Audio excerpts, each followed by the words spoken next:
계속해서 오늘 창세기 35장 1절부터 22절 말씀을 살펴보고 여호와께 다시 돌아가자라는 제목으로 오늘 말씀을 전하려고 합니다. 운전을 하다가 길을 잘못 든 적이 있었습니다. 산길이었고 분명 잘못 들어선 길인 줄 알았지만 지나가다 보면 나은 길이 있겠지라고 계속해서 전진하였던 적이 있었습니다. 하지만 끝까지 가보니 길은 더 좁아지고 어두워지고 농장길을 지나 막다른 골목에 다다랐던 적이 있습니다.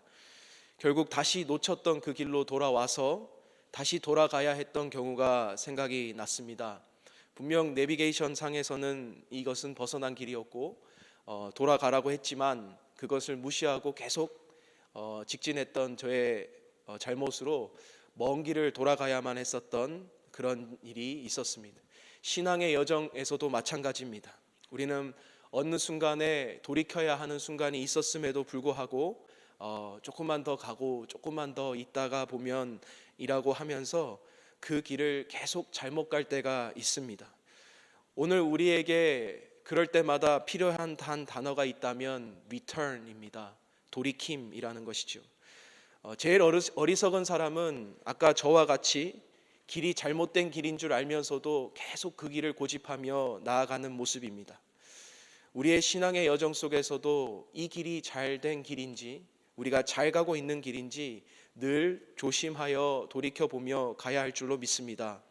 잠언서에서 보면 여호와를 경외하는 것이 지식이 근본이요 미련한 자는 지혜와 훈계를 멸시하느니라 라고 적혀 있습니다. 모든 우리의 신앙의 여정 속의 시작점은 여호와이며 그 여호와로부터 시작되지 않으면 잘못된 길이라는 것입니다. 그 길이 잘못되거나 계획이 잘못되었다면 어떻게 해야 된다고요? return이 일어나야 됩니다.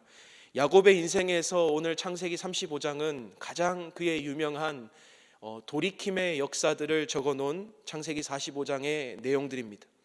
창세기 45장 앞장들을 쭉 이렇게 살펴보면 도무지 믿음의 조상이라고 말할 수 없는 야곱의 모습들이 등장합니다. 형 에서를 속여서 장자권을 사고 눈이 어두워진 아버지에게 사기를 쳐서 그 축복 기도를 받아냅니다. 그러면서 그는 자신의 안위를 위하여 삼촌 라반 집에 도망하여 처가살이를 시작하는데 그곳에서도 재산을 축적하기 위해 그는 지혜를 짜냅니다. 철저히 자기 중심적인 사람이었고 자신의 생명과 안위만을 구하는 그런 모습이었습니다. 그는 창세기 28장에 봐서 베델에 만났던 그런 장면에서도 회개의 장면과 잘못을 구하는 장면은 찾아볼 수 없습니다. 하나님을 만났다라고 하지만 그는 하나님께 은혜를 입었던 사람이었지만 동시에 그는 아무런 자신의 잘못이나 회개의 장면이 없었던 그의 모습을 발견하게 됩니다. 그리고 나서 쭉 그의 인생을 살아오면서 창세기 34장 앞장에서 세겜이라는 한 이방 땅에 그는 정착하고 그곳에서 10년간 머무르게 됩니다. 그곳에서 그는 어제와 엊그제 우리 새벽 말씀을 통하여 묵상하였지만 야곱의 딸 디나가 세겜의 딸들과 그 지역 사람들과 어울리다가 족장의 아들로부터 성폭행을 당하며 그런 상황 속에서 자신의 아들들, 야곱의 아들들이 동생의 그 성폭행 사건으로 인하여 세겜의 족속의 모든 남자들에게 할례를 받으라고 요구하고 그 할례를 받는 동안에 피해 보복을 치르게 됩니다. 그러면서 세겜과 혈맹 관계에 있었던 주변의 모든 족속들이 이제 야곱의 가정을 진멸시키기 위하여 준비하고 있는 상황에서 창세기 34장은 마무리가 되고 있습니다. 야곱은 어떻게 그런 요행과 죽음의 고비 속에서 지금까지는 잘 살아왔었던 것 같습니다. 그런데 이제는 피도 섞이지 않는 이방 민족들과 모든 주변에서 자기만을 죽이기 위해서 노리고 있는 그러한 가족 전체가 몰살당할 위기에 처해 있는 야곱의 상황을 보게 됩니다. 그런 야곱에게 위기와 어려움 속에 진퇴양난의 속에서 하늘의 음성이 들려오는 것이 오늘 창세기 35장 1절의 말씀입니다.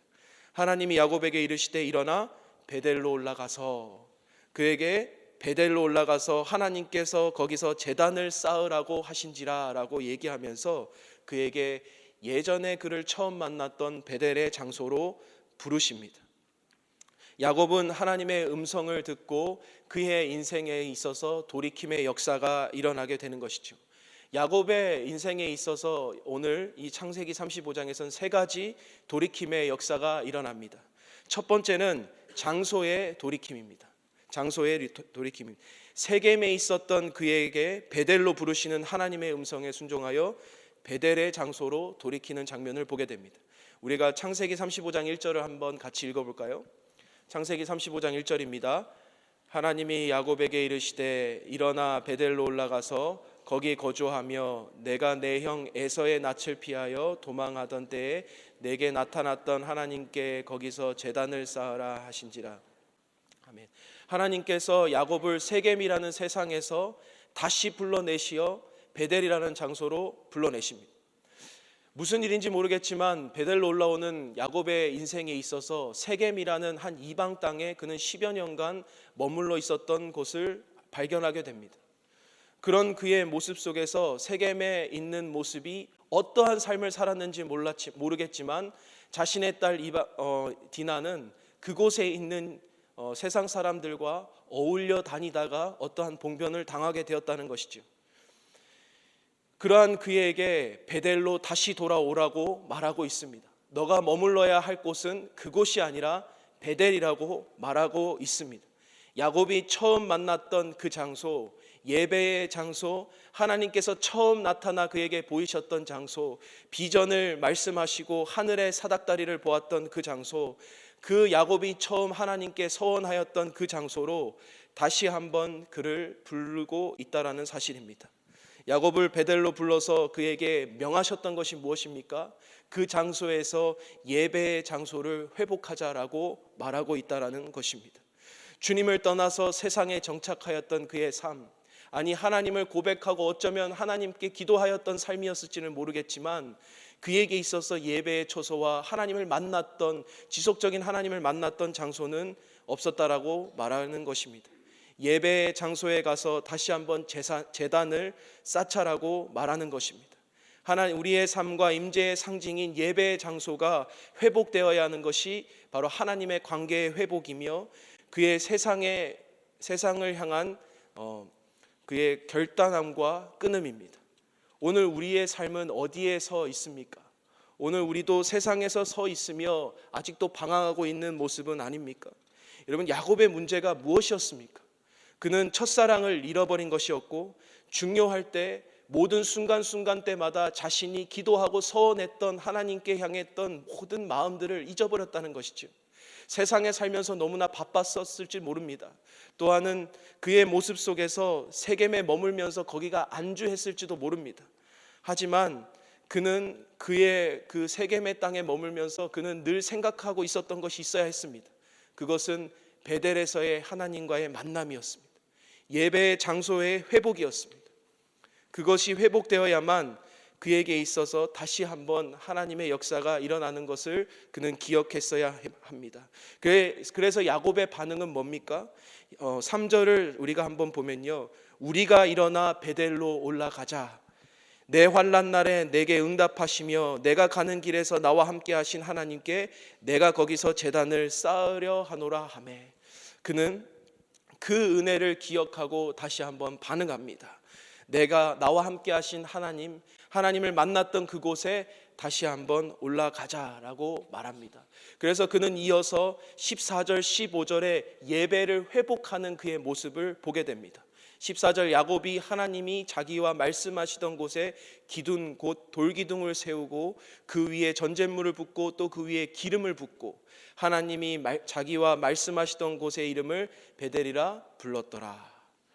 다시 돌기둥을 세우고 전잿물을 붓고 그 위에 기름을 붓는 이 모든 행위들, 하나님 앞에 다시 한번 정성껏 예배를 회복해 나가는 그의 모습입니다. 오늘 우리에게 진정으로 다시 회복되어야 할 것이 있다면 예배의 장소일 줄로 믿습니다. 하나님과의 예배의 장소와 우리의 예배에 머무는 그 모든 것이 회복되어야 될 줄로 믿습니다. 두 번째는 야곱은 삶의 돌이킴이 있었다라는 것이지요. 세속적인 삶에서 신앙의 삶의 회복이 있었습니다. 2절을 한번 같이 읽어볼까요? 2절입니다. 야곱이 이에 자기 집안 사람과 자기와 함께한 모든 자에게 이르되 너희 중에 있는 이방 신상들을 버리고 자신을 정결하게 하고 너희들의 의복을 바꾸어 입어라. 삶의 회개가 일어나는 모습이 여기서 봅니다. 먼저 이방 신상들을 끊어냅니다. 낯선 신들과의 관계를 끊는 것인데요, 세상에 유행하던 것, 자신이 안주했던 것, 10년 동안 세겜에 머물면서 그곳에 있는 문화와 하나님의 것이 아닌 이방 신상들을 가지고 착취했던 것, 그것들을 모두 끊어내라는 것이죠. 그리고 두 번째로 자기를 정결케 합니다. 내 몸과 마음과 내 속에 있었던 그것을 깨끗하게 성결하게 하나님의 보시기는 산 제물과 같은 모습으로 다시 한번 거룩하게 되게 합니다. 그리고 마지막 세 번째로 겉에 우리는 의복을 바꾸어 입음으로써 우리의 모든 외형적인 모습까지도 하나님의 보시기에 합한 우리의 회개의 모습으로 나아갑니다. 그런 야곱은 낯선 이방 신상들을 버리고 자신을 정결하게 하며 의복을 바꾸라라는 모습을 통하여서 그는 자신의 가족들에게 영적인 회개들을 각성하고 있습니다. 4절에 그는 이렇게 말하고 있죠. 자기 손에 있는 모든 이방 신상들과 자기의 귀에 있는 귀고리들을 야곱에게 주며 야곱이 그것들을 세겜 근처 상수리 나무 아래에 묻고, 이제 더 이상 이방 신상들과의 관계를 끊어가는 이 의지적 결단입니다. 자신들이 가지고 있었던 모든 문화 생활을 정리하는 겁니다.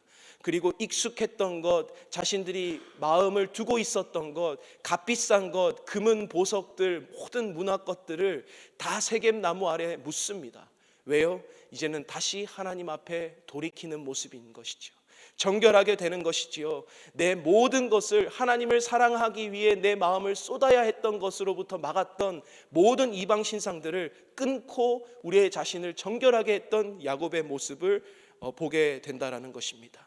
여기서 우리가 보면 여호수아에도 마찬가지로 나와 내 집은 여호와를 섬기겠다라고 말했던 의지적 결단과 함께 그는 이렇게 말합니다. 여호수아가 그러면 이제 너희 중에 있는 이방 신들을 치워버리고 너희의 마음을 이스라엘 하나님 여호와께로 향하라 하니라, 이렇게 말하고 있습니다.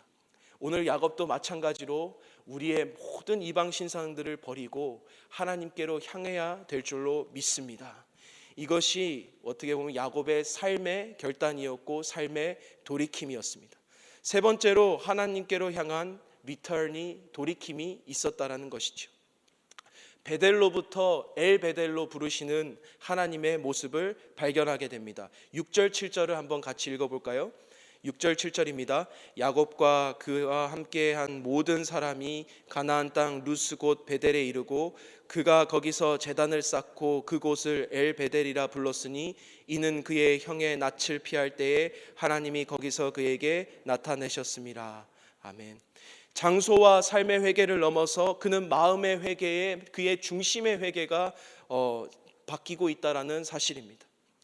베델이라는 곳은 하나님의 집이라는 것을 뜻합니다. 하나님의 집에 엘베델이라고 하면 하나님의 집에 하나님이 계신 그의 모습을 말하고 있습니다. 하나님의 집에 하나님이 계시다. 그전에는 하나님의 집에 하나님이 머물지 않으셨을까요? 어떻게 보면 그의 진실한 고백 속에는 하나님의 집이라고 말했고 하나님이 임재였다는 곳에서 지속적인 하나님과의 만남이 없었던 것 같습니다. 그렇기에 그는 다시 한번 돌이키며 베델이라는 장소에 돌이켰을 때 엘베델, 하나님께서 거하시는 하나님의 집이라는 고백이 그의 입술과 삶의 간증으로 나타나게 되었다라는 것이죠.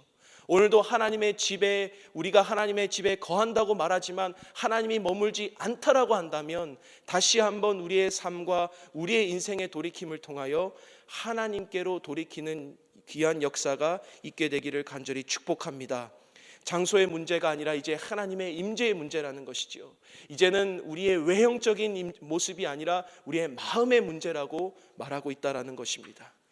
계속 머무시면서 하나님께서 우리의 성전 되신 우리 마음속에 늘 거하시며 늘 머무시며 엘베델의 하나님으로 저와 여러분과 함께 머무시는 이 아침이 되기를 간절히 축복합니다. 하나님과의 관계가 회복될 때는 짧게 두 가지 축복을 우리에게 허락하시는데요. 먼저 하나님께서 지키신다는 고백입니다. 5절을 보면요, 그들이 떠났으나 하나님이 그 사명 고울들로 크게 두려워하게 하셨으므로 야곱의 아들들을 추격하는 자가 없었더라. 야곱은 진퇴양난에 자신의 인생 가정들이 몰살당할 위기에 처했습니다. 그러나 그가 인생의 돌이킴, 하나님의 엘베델로의 돌이킴이 있었을 때에 하나님께서 일하시는 역사가 뒤따랐다는 것이지요. 이것을 하나님에 의해 조성된 절대적인 공포다라고 볼 수 있습니다. 하나님은 그 세겜성에서 그 가정의 보복들이 기다리고 있었던 그 모습 속에서 이제 하나님은 하나님께서 일하시는 모습을 보여주게 되는 것입니다. 우리의 인생을 하나님께 돌이켰을 때 하나님께서 일하시는 것입니다.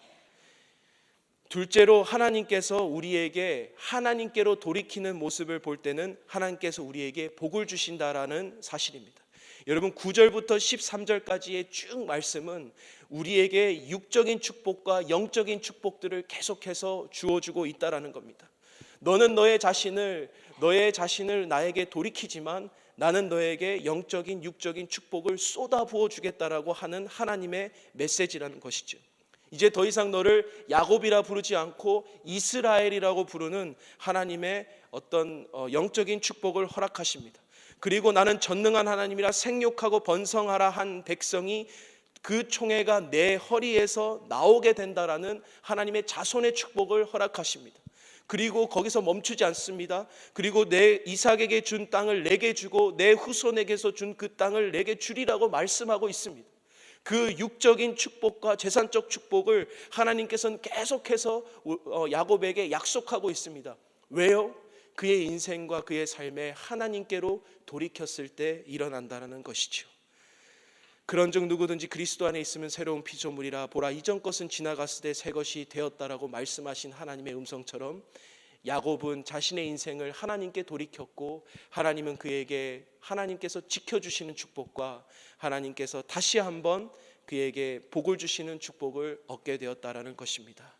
오늘 이 아침에 말씀을 마무리하면요, 오늘 우리의 삶에 돌이켜야 할 영역은 없습니까? 장소의 영역과 우리의 삶의 영역과 또 우리의 마음의 영역 가운데 하나님께 돌이켜야 할 영역은 없습니까? 먼저 우리 안에 예배가 회복해야 되겠고 관계가 회복되어야 될 줄로 믿습니다. 그리고 우리에게 첫사랑이 회복되어야 될 줄로 믿습니다. 다시 한번 오늘 이 아침에 야곱과 같이 다시 한번 우리에게 돌이킴의 역사가 일어나게 될 줄로 믿습니다. 우리 이 시간에 한번 기도하며 주님께 나아가도록 하겠습니다.